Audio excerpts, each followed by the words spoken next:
go, man.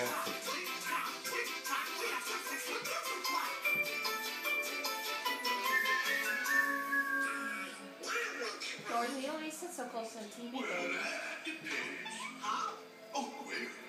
I tried to tell you, Mom, to put that in our bedroom with the Blu-ray, it'd be alright, you know.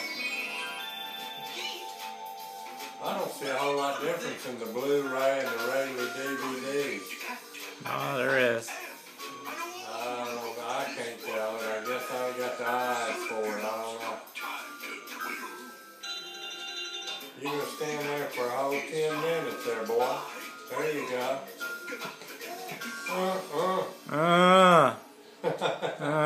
Sound just like him.